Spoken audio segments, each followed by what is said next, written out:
Welcome back to the channel. Today, we will delve into a profound and crucial topic: why the path of cultivation cannot lead us to lose our true nature. Many people embarking on the spiritual path often fear that the practices and disciplines involved might cause them to lose touch with who they truly are. This fear stems from a misunderstanding of what true cultivation is all about. In this video, we will explore the deep wisdom behind this topic and discover how the spiritual path, when practiced correctly, actually brings us closer to our authentic self.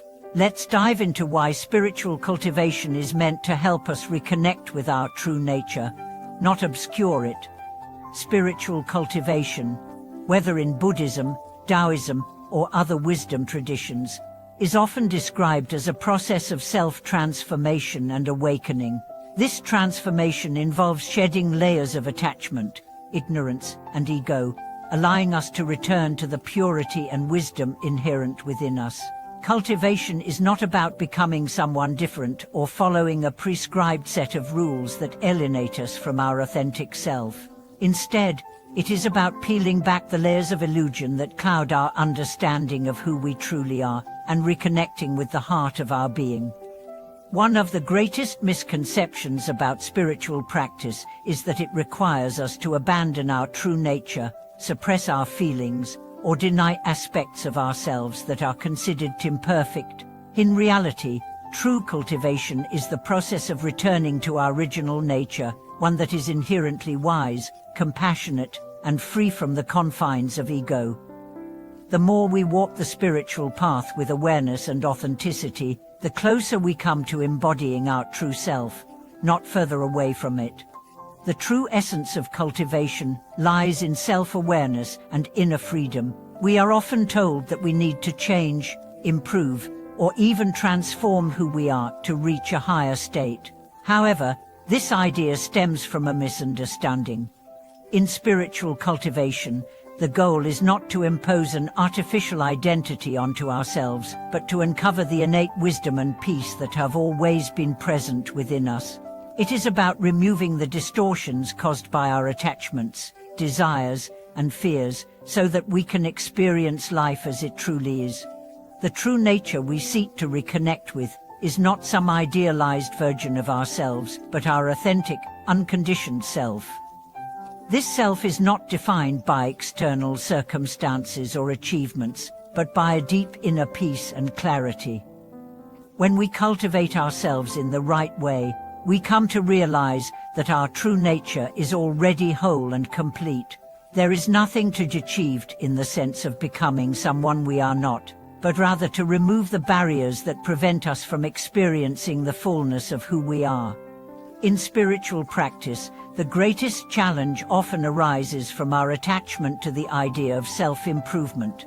While there is nothing wrong with personal growth, it becomes problematic when we attach our worth to the idea of perfection or a future version of ourselves. Many people on the spiritual path become caught in the trap of doing spirituality instead of being in the moment.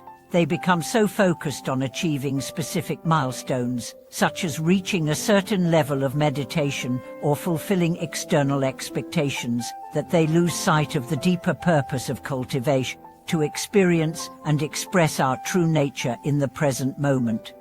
This brings us to an important realization: spiritual practice is not about achieving external goals, but about refining our inner state and aligning with the truth of our being.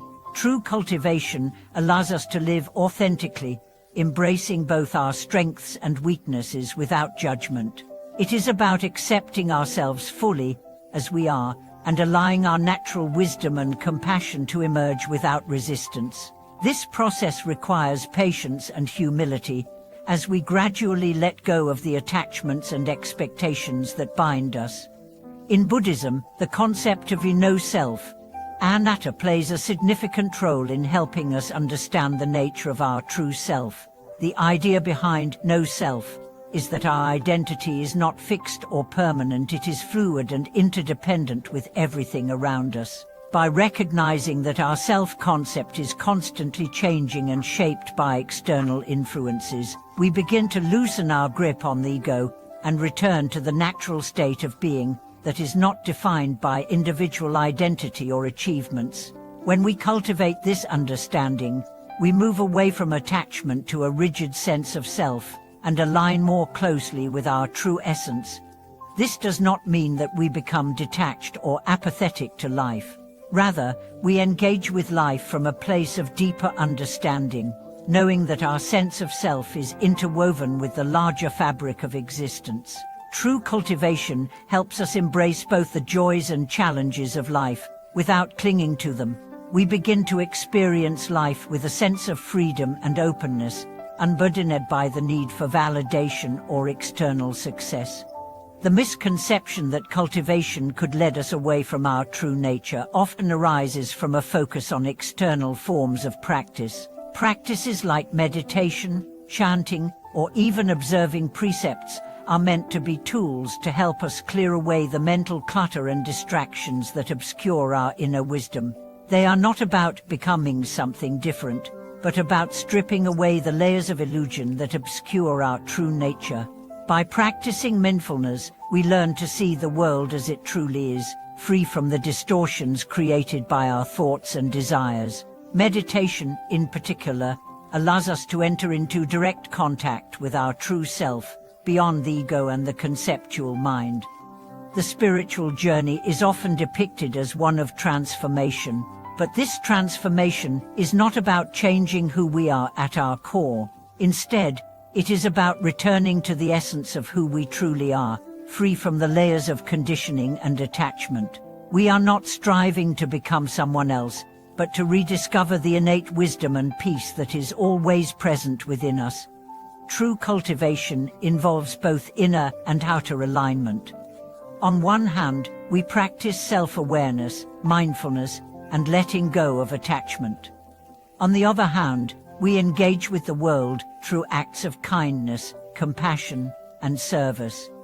These practices help us integrate our spiritual insights into our daily lives, allowing our true nature to manifest in all that we do. By living authentically and compassionately, we align ourselves with the flow of life and experience a deep sense of fulfillment. In conclusion, the path of spiritual cultivation is not about losing our true nature or becoming something we are not. It is about returning to our inherent wisdom, compassion, and peace. The wisdom you must understand is that cultivation helps us shed the layers of ego, attachment, and illusion, revealing the authentic self that has always been present within us. The more we practice in alignment with our true nature, the more we come to embody the qualities of wisdom, compassion, and equanimity in our daily lives. Thank you for watching today's video. If you have any thoughts or insights about how spiritual cultivation has helped you reconnect with your true nature, feel free to share them in the comments below.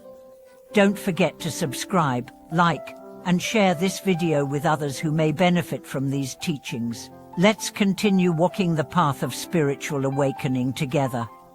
See you in the next video.